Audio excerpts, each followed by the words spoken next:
In Spreuke 21 vers 1 tot 4 lees ons die volgende. Die koning se hart is waterstrome in die hand van die Here. Hy lei dit waarheen hy wil. Elke pad van 'n mens is reg in sy eie oë, maar die Here toets harte. Om te doen wat reg en billik is vir die Here verkieslik bo offers. Hoogmoedige oë en 'n verwaande hart, die lam van goddelose, is sonde. Ons struikel so baie as ons hierdie vat. Ons harte is verwaand, ons is hoogmoedig en dit veroorsaak dat ons nie altyd die wet navolg, soos wat die Here ons roep om die wet na te volg nie. Die wet in Matteus 22 sê vir ons, jy moet die Here jou God lief hê met jou hele hart, met jou hele siel, met jou hele verstand, en jy moet jou naaste lief hê soos jouself.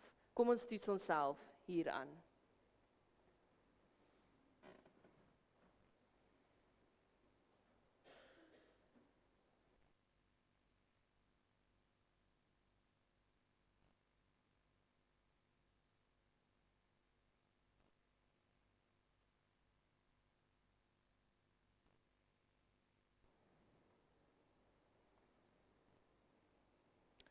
Amen.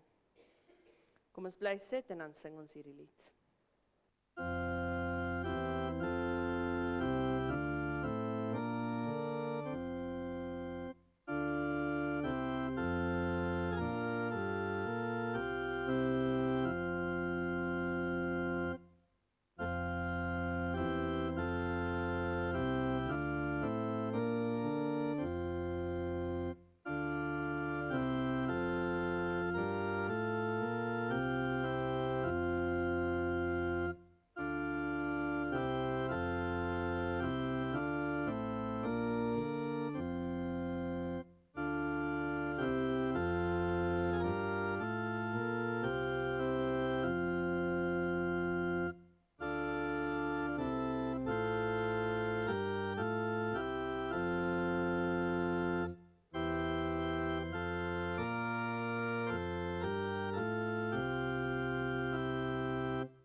Romeine 3 vers 21 tot 26 sê, maar nou word die geregtigheid van God, waarvan die wet en die profete getuig, sonder die wet bekend gemaak. Hierdie geregtigheid gee God deur geloof in Jesus Christus aan almal wat glo, want daar is geen onderskeid nie, almal het trouens gesondig, en die eer aan God ontbreek by hulle, en tog word hulle goedgunstig, op grond van sy genade vrygespreek, deur die bevryding in Christus Jesus. God het hom deur sy bloed daargestel as 'n versoeningsoffer wat deur geloof verkry word as bewys van sy geregtigheid. Want so het hy in sy verdraagsaamheid die sonde wat voorheen gedoen is oorgesien. Hy het sy geregtigheid in die huidige tyd bewys om so regverdig te wees en die wat in Jesus glo regverdig te verklaar. Ons is vrygespreek want ons glo. Wat 'n wonderlike ding. Kom ons wees opgewonde daaroor en kom ons prys die Here se naam. Kom ons staan en dan sing ons van 85 en die Here is my vesting.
Here, o my siel, prys die Heer, want hy is goed. Prys die Here, ons wat lewe, prys die Here. Prys die Here, o my siel, prys die Heer, want hy is goed. Prys die Here, ons wat lewe, prys die Here. Die Here is my vesting, die Here is my krag, hy is my bron en hy is my redding, die een op wie ek wag.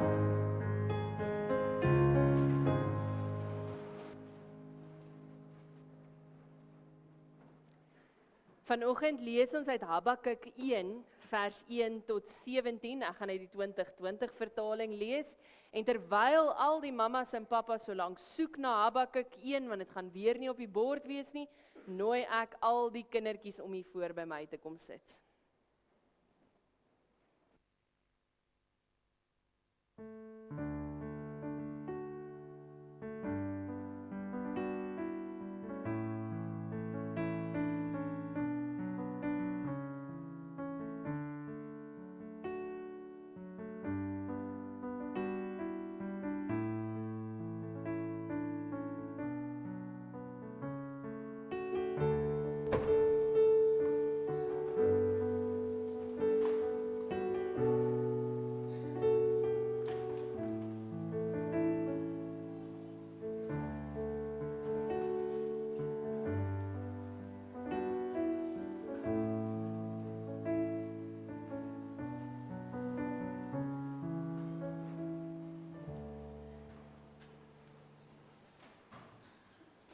Hallo julle. Gaan dit goed? Ek is baie bly. Dis lekker as dit so reën, nee, dan is dit so warm nie. Ja, ek dink ook so. So sê vir my, wat moet mens doen as 'n maatjie se oorlosie in die klas agterbly en jy wou nog altyd so oorlosie en die oorlosie lê net daar. Wat moet mens doen? Hom los. Okay. Mag jy hom in jou sak druk nie? Hoekom nie? Is dit steel? Mag mens nie steel nie? Okay. Nou sê vir my, as jy 'n baie slegte dag by die skool gehad het. Jy het nie lekker gewerk nie, en juffrou het met jou geraas en jou maatjie was lelik met jou, mag jy by die huis kom en op mamma skree? Mag jy? Hoekom nie? Slegte maniere, ek dink ook so.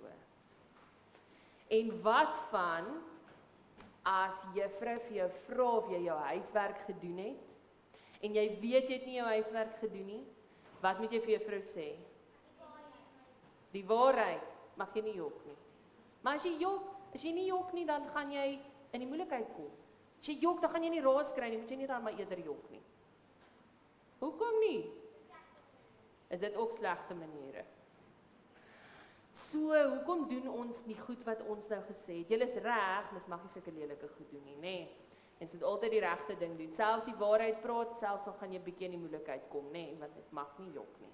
Jy mag nie iemand anders so goed vat nie en jy mag nie lelik wees met mense, sommer maar net nie. Maar hoekom nie? Hoekom mag ons nie sulke verkeerde goed doen nie? Sê weer? Want Jesus het dit nie gedoen nie. Dis 'n baie goeie antwoord. Ja, ons mag nie sulke goed doen nie, want Jesus het dit nie gedoen nie, en ons Bybel leer ons mag nie dit doen nie, nê? Is julle Jesus kinders? O, daai is hopeloos te sag, daai ons so agter kan nie eens hoor nie, is julle Jesus kinders? Ja, julle is Jesus kinders, en as ons Jesus kinders is, dan wil ons die regte ding doen, nê? Maar nou leef ons in 'n wêreld waar nie almal Jesus kinders is nie, het julle dit geweet? Daar's mense wat nie eers vir Jesus ken nie, en dan gebeur daar lelike goed. En daar gebeur goed wat nie reg is nie. Daar is maatjies wat ander maatjies se horlosies vat. En daar is maatjies wat jok. En daar is maatjies wat op hulle mamma skree of op hulle pappa skree. Mense kry daai maatjies. En dis Jesus maatjies ook wat dit doen. Hulle skree ook partykeer op mamma en pappa, nê? Nee. Nou hoe laat voel dit ons harte as ons dit hoor? Hartseer. Ja, En ons moet altyd onthou, ons mag nooit sê, ag, dis maar oukei nie. Ons harte word seer as dinge nie loop soos dit moet nie, nê? So wat ons moet doen, is ons moet uitgaan in hierdie wêreld en ons moet ons liggie laat skyn. Het jy 'n liggie om te skyn? Waar sit jou liggie? Daai ene sin is op die voete, maar die res is in die hart. Dis goed. Ja, ons moet ons liggies laat skyn. Elke keer as ons die waarheid praat, elke keer as ons 'n maatjie regievry wat nie 'n lekker dag gehad het nie, elke keer as ons die regte ding doen en hartseer is wanneer ander mense nie die regte ding doen en hulle help om die regte ding te doen, dan skyn ons liggie. En elke keer as ons jok of as ons ietsie verkeerd doen, dan raak ons liggie 'n bietjie dowwer, nê. Nee. Wie van julle het die naweek in beerdkrag gesit? Load shedding. Ja, was dit lekker? Nie so baie nie. So ons wêreld kan nie in beerdkrag wees nie. Ons wêreld kan nie soos load shedding donker wees nie. En hoe gaan ons wêreld nie donker wees nie? As ons liggie skyn. Gaan julle julle liggies laat skyn? Gaan julle dit reg kry? Hier's net so 3. Ja, sis. Spinnekop. Goed, maar ons gaan nie nou gepla wees oor die spinnekop nie. Ons gaan nou fokus om lekker kinderkerk toe te gaan en ons liggies te laat skyn. Is dit reg met julle? Okay, gaan maak 'n verskil en doen altyd die regte ding selfs as dit moeilik. Okay, geniet die kinderkerk. Tata julle.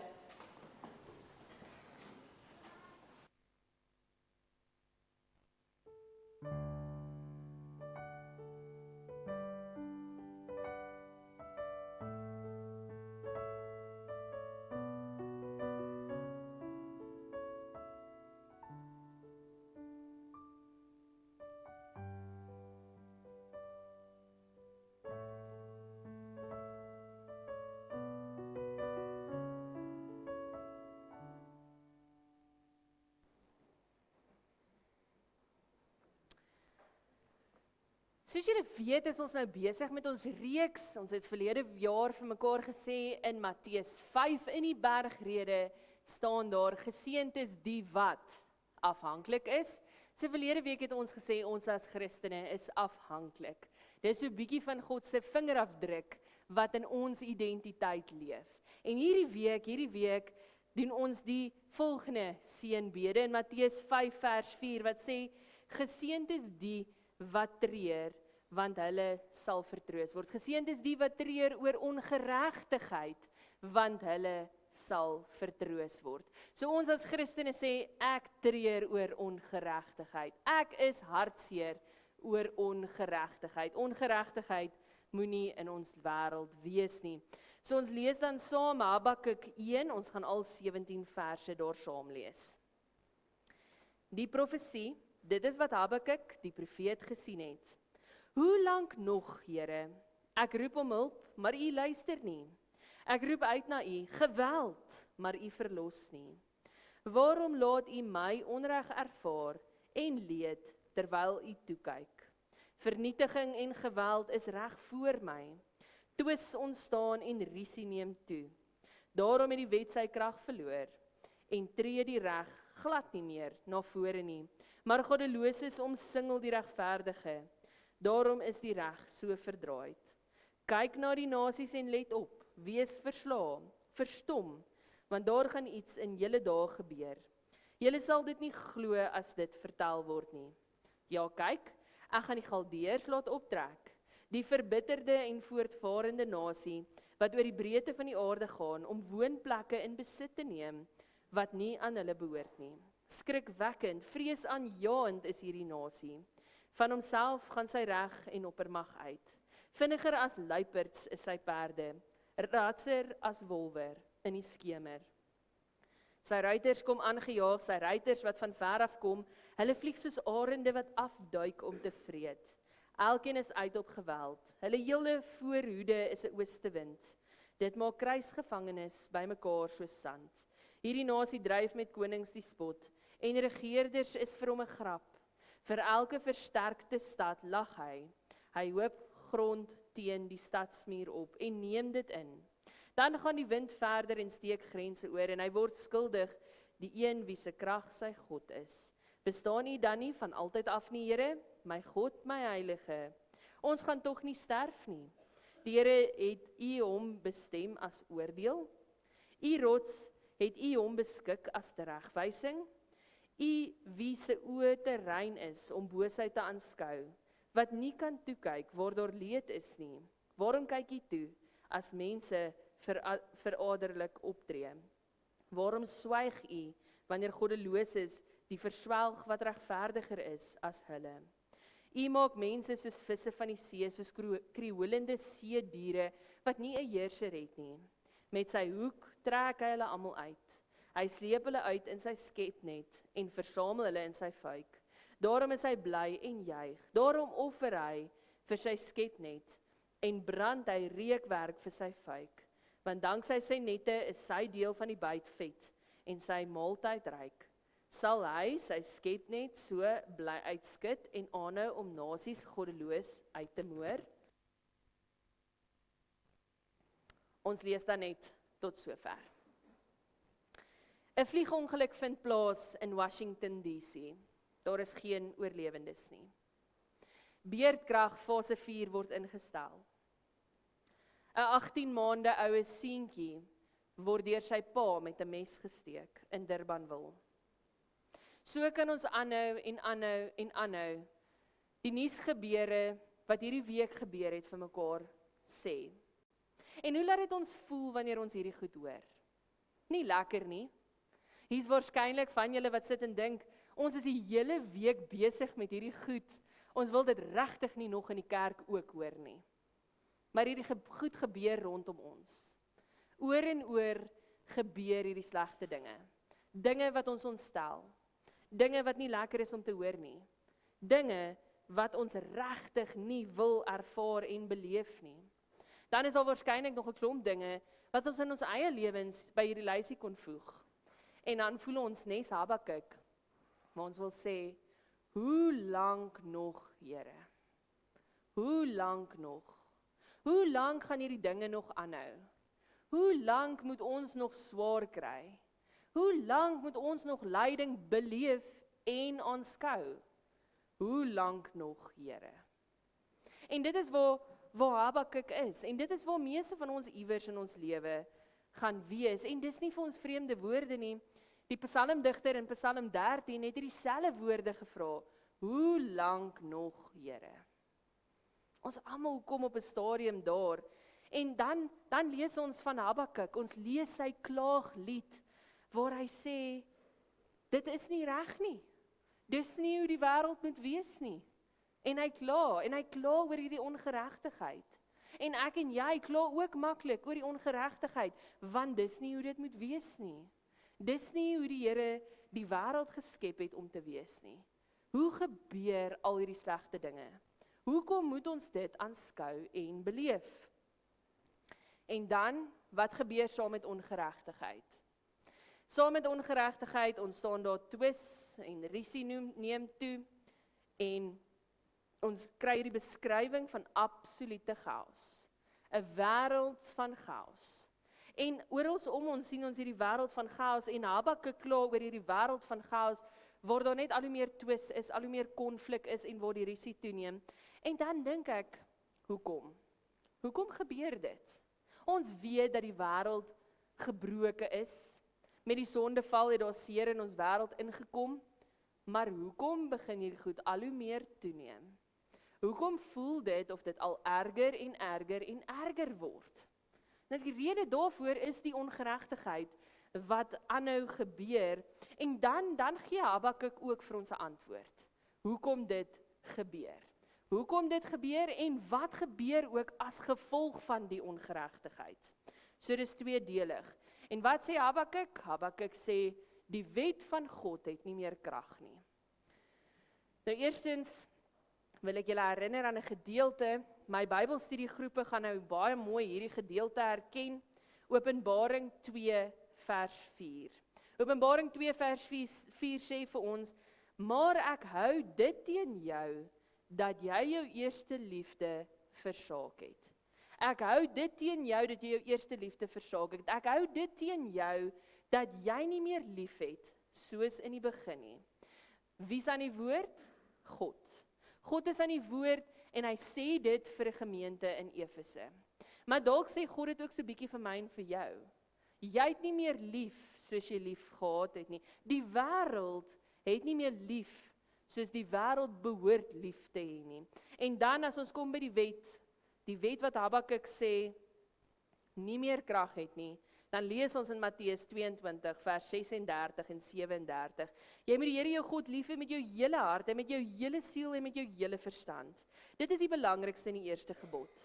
En die tweede wat hieraan gelyk staan, jy moet jou naaste lief hê soos jouself.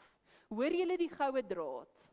Die goue draad van die wet wat ons nou van die Ou Testament af kon vat, na die Nuwe Testament, na die bergrede waar Jesus sê, julle verstaan die wet verkeerd, kom ek herdefinieer dit vir julle. Na Matteus 22 wat vir ons sê, die opsomming van die wet is heel eenvoudig, tot by Openbaring, wat sê, maar julle het nie meer lief nie. Dit is eintlik so eenvoudig. Jy moet lief hê. Jy moet God lief hê bo alles, en dan jou naaste soos jouself. Sien ons dit in die wêreld? Sien ons dat mense regtig vir God lief is bo alles, en dan vir hulle naaste soos hulle self? Ons sien dele daarvan. Daar is wel mense wat lief is vir God bo alles en vir hulle naaste soos hulle self, maar dit is nie die algemene reël in ons wêreld nie. Nou wat gebeur as ons nie vir God lief is soos ons behoort te wees nie en nie vir ons naaste nie, dan gaan ongeregtigheid toeneem. En as ongeregtigheid toeneem, dan gaan ons nie meer vir God lief wees nie en nie meer vir ons naaste soos onsself nie. So daar's amper nie 'n uit nie. Die enigste oplossing is ons moet vir God lief hê en ons naaste soos onsself. Dit is so eenvoudig soos dit. En ons moet dit verkondig en ons moet ander mense laat besef dis wat moet gebeur. Dis wat moet gebeur. Want omdat dit nie in die wêreld gebeur nie, is ons wêreld in chaos. En ongeregtigheid, daar is groot ongeregtigheid wat dalk so 'n bietjie ver van jou af is, wat nie voel dit beïnvloed jou regtig nie, maar dan is daar ongeregtigheid wat naby aan jou kom.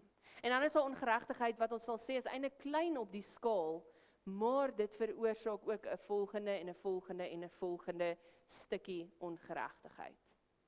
Kom ons vat byvoorbeeld, as jy nou in 'n winkelsentrum is, en jy is op pad met jou trolley in die rak af, en jy wil 'n paar kruideniers insit.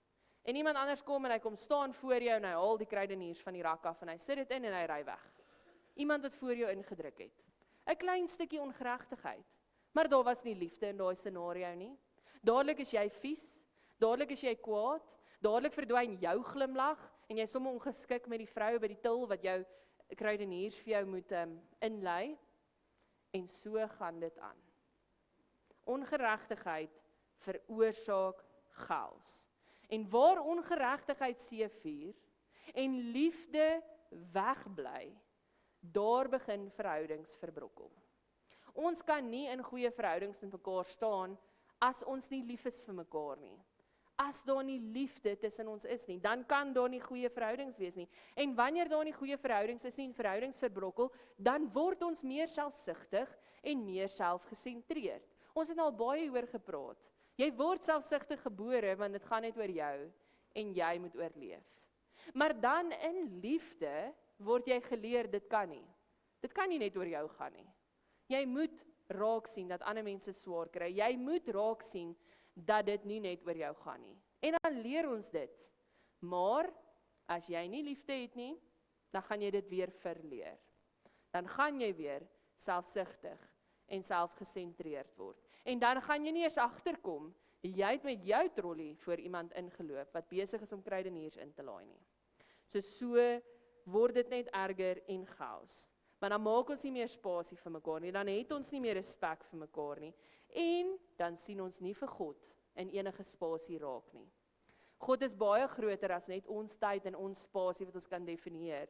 Maar dan sien ons nie meer vir God enigsins, selfs in 'n spasie raak nie. Ons sien dan nie vir God nie.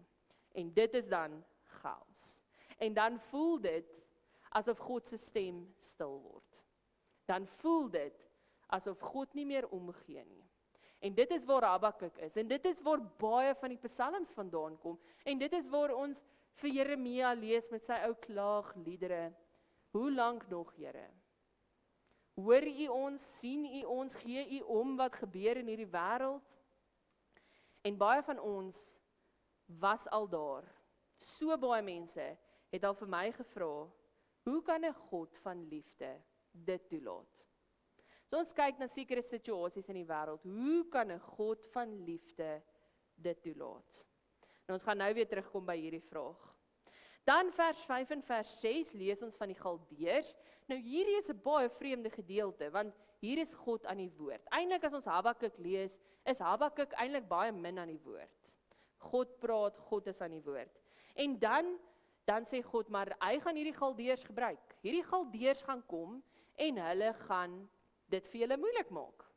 Nou wie was die Galdeërs? Die Galdeërs is die voorlopers van die Babiloniërs. Die Babiloniërs wat die volk in ballingskap weggelei het. Die Galdeërs was baie sterk. Die Galdeërs het gegaan en volk na volk verower. Die Galdeërs het verwoesting gesaai. So baie keer in die Bybel sal julle sien Galdeërs en Babiloniërs word as sinonieme gebruik. Want die Galdeërs het uiteindelik saam met die Babiloniërs 'n groep gevorm en dis wie uiteindelik onder Nebukadneser die tweede die volk uitgelei het uit hulle land uit en wat hulle weggelei het in ballingskap.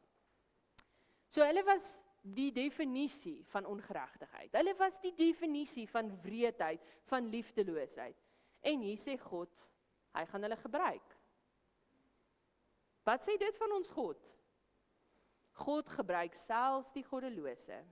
God gebruik selfs hierdie Galdeërs om iets te laat gebeur, om die balans reg te kry.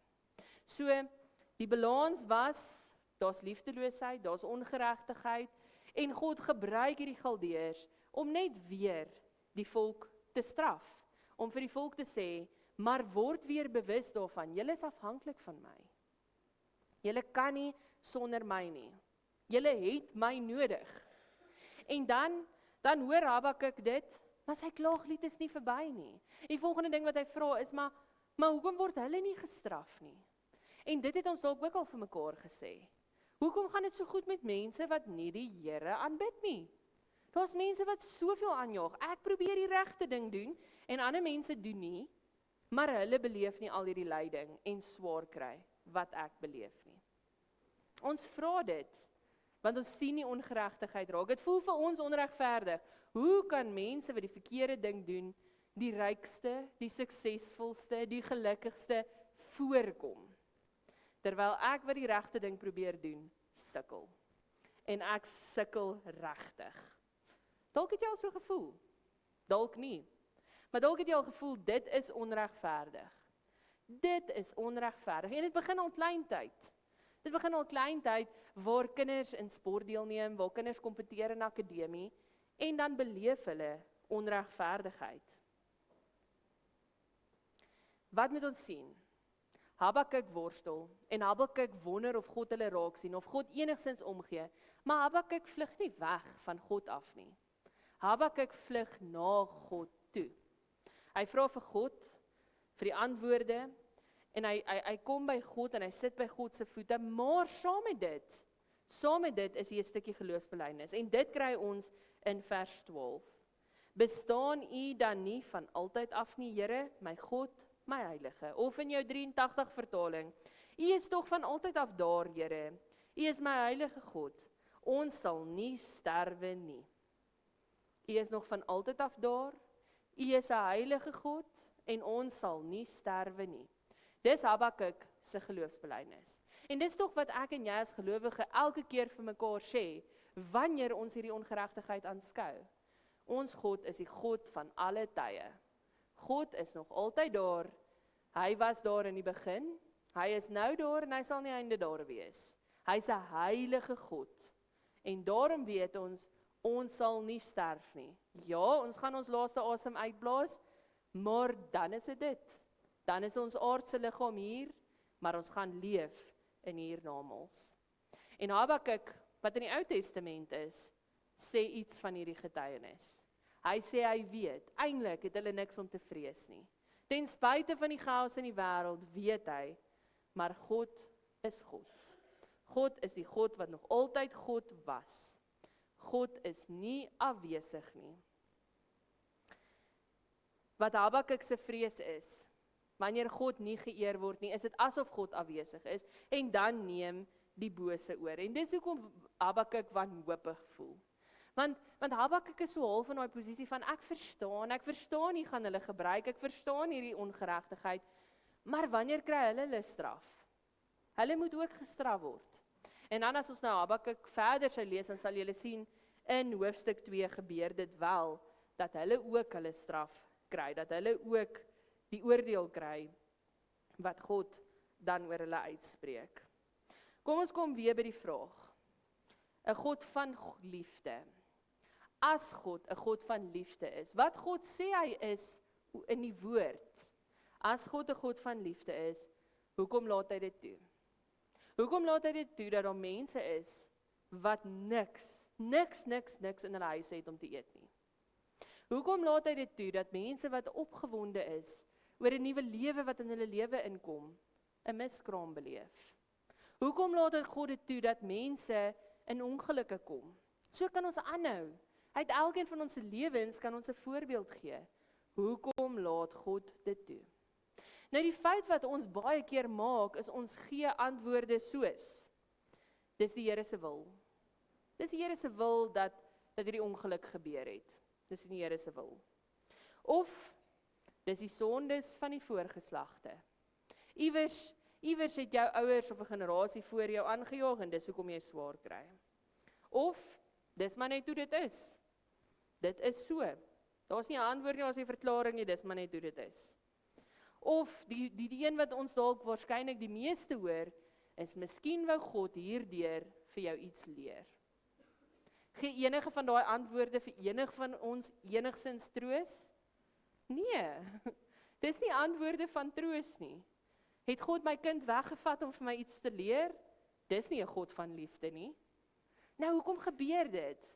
Want ons sê God is 'n God van liefde, maar ons sê ook hierdie antwoorde wat ons baie keer gee, is nie reg nie. Dis nie reg nie. Dis nou waar ons weer terugkom. En vir mekaar kan vra, wil God ons iets leer? Deur misdaad wat toeneem? Deur leierskappe en regerings wat korrup is? Deur 67 families wat hierdie week in rou gedompel is? Wil God ons iets daaruit leer? En as ons sou sê, ja, miskien wil God ons daaruit iets leer, of miskien is dit in God se wil, dan sê ons eintlik dat God 'n skaakspeler is. Wat eintlik nou maar net met ons lewens skaak speel, en dan land jy op 'n goeie plek en dan nie. Of erger, sommer net 'n spel van geluk.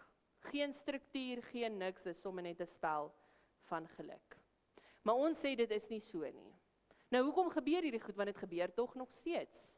Dit gebeur met gelowiges, dit gebeur met ongelowiges, dit gebeur met almal. Hoekom? Nou die maklike antwoord wat ons nog heel oggend vir mekaar sê, is dis die ongeregtigheid van die wêreld. Ongeregtigheid wat oral inkom. Hoekom is die wêreld ongeregtig? Hoekom is daar chaos in die wêreld? Dit kom terug by die sondeval.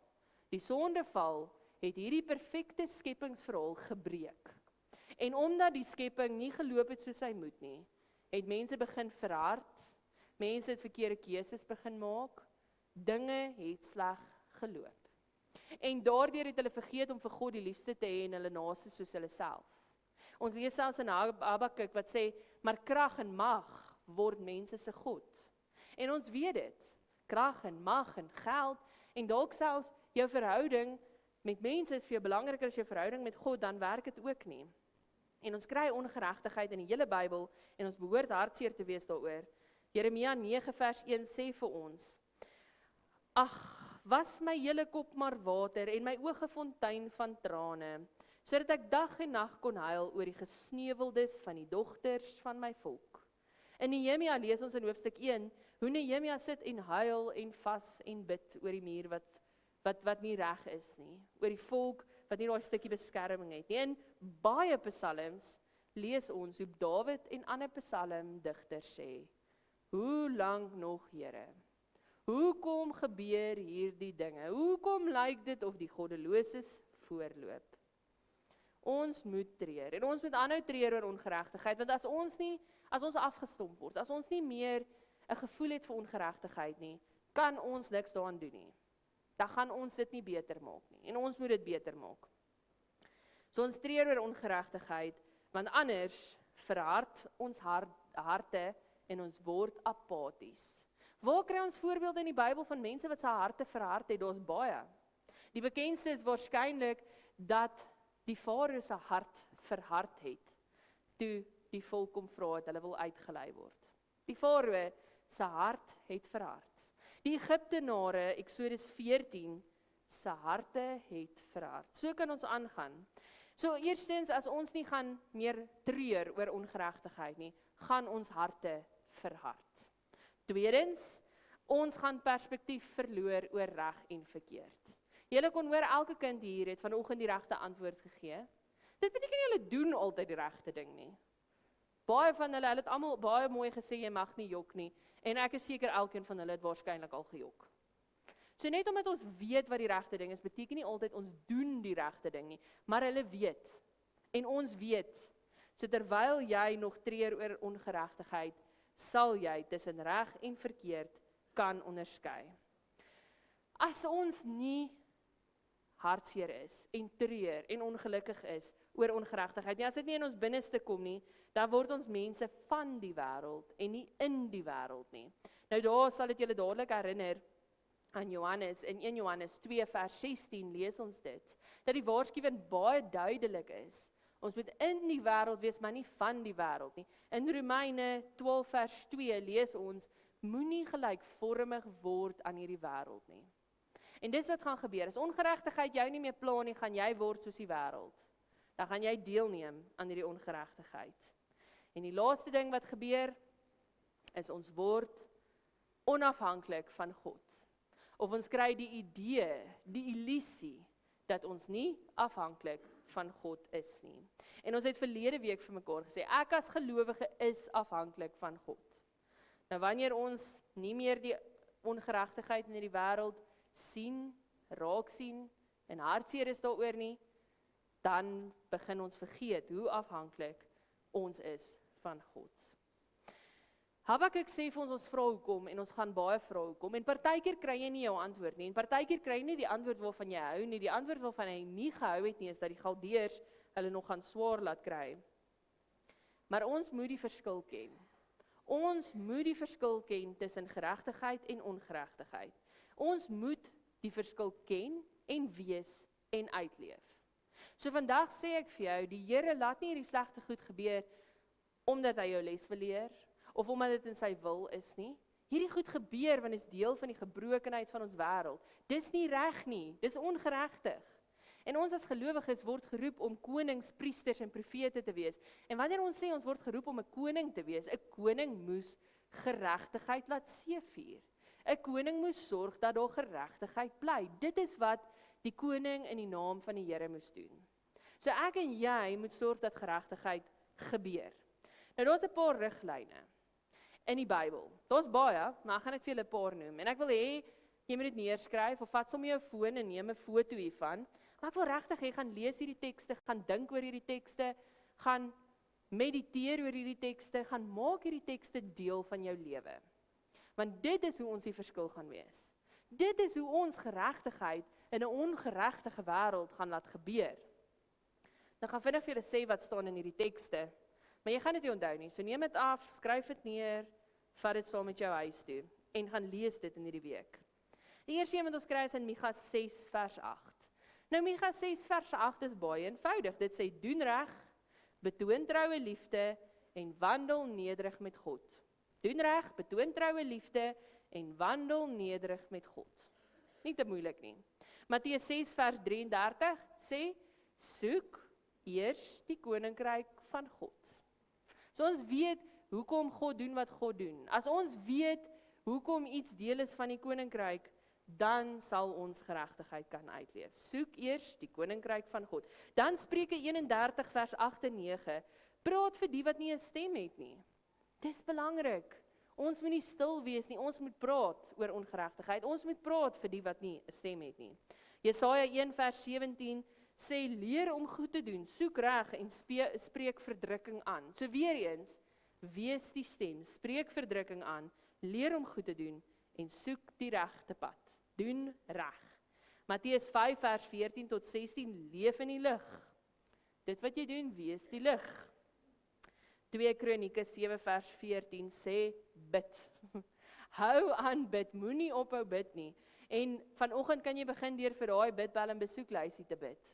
Nie net kennis te neem hier in die kerk en waar ons hier bid daarvoor te bid nie, maar regtig vir hulle te bid. Want hulle siektes, hulle uitdagings, hulle operasies, dit is ook deel van die ongeregtigheid. So kom ons bid vir daardie mense. En dan Matteus 28 vers 19 tot 20 sê, maak disippels. Gaan verkondig, gaan vertel vir mense van die Here, maak disippels. Nou dis 'n klomp goed. En jy gaan waarskynlik nie hier uitstap en môre al hierdie goed reg kry nie. Maar as jy dit nie reg kry nie, doen die eerste 2. Die eerste 2 wat sê, doen reg, betoon troue liefde en wandel nederig met God en soek eers die koninkryk van God. Want wat sê daai 2 verse vir ons? Jy moet vir God lief hê met jou hele hart en verstand, met jou hele wese bo alles en jou naaste soos jouself. So eenvoudig soos dit. So begin by daai 2 en begin om regtig 'n verskil te maak, want as jy daai 2 kan doen, as jy vir God liefhet bo alles en dan jou naaste soos jouself, sal die ander goed outomaties kom. Dit sal gebeur. Jy sal dit so uitleef. So begin daar. Wees jy die geregtigheid vir iemand in hierdie wêreld. Ons kan nie die hele wêreld reg in een slag nie, maar ons kan begin by iemand. Gaan maak jy iemand se ongeregtigheid in hierdie week reg. Amen. Here God, vanoggend bid ons vir ons lidmate, vir ons gemeente, vir ons gemeenskap. Here, daar is soveel ongeregtigheid wat sommer net hier reg rondom ons aan die gebeur is. Daar is soveel dinge wat nie gebeur soos dit moet nie. Soveel dinge wat ons nie verstaan nie of wat ons nie kan verklaar nie. Soveel tye in ons lewens wat ons wil vra, hoe lank nog, Here? Hoe lank nog? En Here, al kry ons nie die antwoorde hierop nie, vra ons om U om ons te lei, dat U ons sal lei om die ongeregtigheid raak te sien, om te treur daaroor, maar om ook daadwerklik 'n verskil te maak. Beweeg ons, Here. Beweeg ons harte en ons gedagtes en ons lywe tot daar waar ons 'n verskil kan maak. Here, ons bid vir elkeen op ons voorbidingslys en vir elkeen wat dalk nie hierop is nie, maar wat ook swaar kry. Hou U genesende hand oor hulle. Hou U bewarende hand oor hulle. En Here, vir elke persoon wat in hierdie gebou sit, bring hulle uit by hulle huise, hou hulle veilig en wees met hulle in hierdie week, dat hulle liggies ook nie sal verdof nie, maar sal aanhou helder skyn, sodat U geregtigheid kan seëvier. Amen. Ons dien die Here met ons offergawes.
Kom ons staan en sluit ons af met lied 547.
Gaan in vrede en treur oor ongeregtigheid. God se liefde, Jesus se genade en die Heilige Gees se wysheid sal met jou wees. Amen.